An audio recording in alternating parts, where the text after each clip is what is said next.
السلام علیکم ورحمۃ اللہ وبرکاتہ۔ ناظرین، رمضان المبارک کی بابرکت گھڑیوں سے بھرپور فائدہ اٹھانے کے لیے ہم رمضان حدیث سیریز کے نام سے ایک خصوصی سلسلہ شروع کرنے جا رہے ہیں۔ اس سلسلے کا حصہ بننے کے لیے ہمارے چینل اسلامک پورٹل 360 کو لازمی سبسکرائب کریں۔ جزاک اللہ۔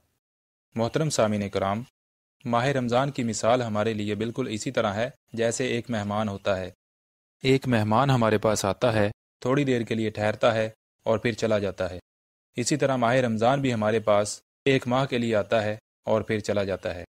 جو کوئی اس کی قدر کر لیتا ہے وہ اس کے فوائد و ثمرات سے مستفید ہو جاتا ہے، اور جو اس کی قدر نہیں کرتا وہ اس کی بہت زیادہ فضیلت ہونے کے باوجود بھی محروم رہتا ہے۔ ماہ رمضان کی فضیلت کتنی زیادہ ہے، آئیے ہم آپ کے سامنے اس حوالے سے ایک حدیث مبارکہ پیش کرتے ہیں۔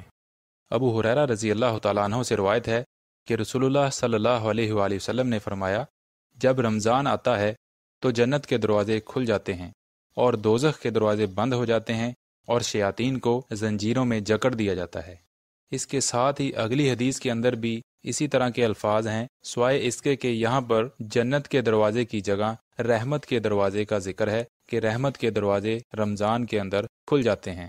لہذا ناظرین، کیونکہ شیاطین اس مہینے میں جکڑ دیے جاتے ہیں، رمضان المبارک کا مہینہ ہمارے لیے ایک سنہری موقع فراہم کر رہا ہے کہ ہم اس مہینے سے بھرپور فائدہ اٹھائیں، زیادہ سے زیادہ نیک اعمال کریں، اپنے لیل و نہار، شب و روز کو قرآن و سنت کے مطابق گزارنے کی کوشش کریں، تاکہ یہ مہینہ ہمارے لیے جنت کے حصول کا ذریعہ بن جائے۔ جو اس مہینے کے اندر رحمت کے دروازے، جنت کے دروازے کھولے گئے ہیں، ہم اس جنت کے حقدار بن جائیں اور دوزخ سے اپنے آپ کو بچا لیں۔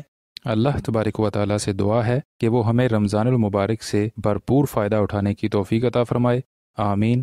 السلام علیکم ورحمۃ اللہ وبرکاتہ۔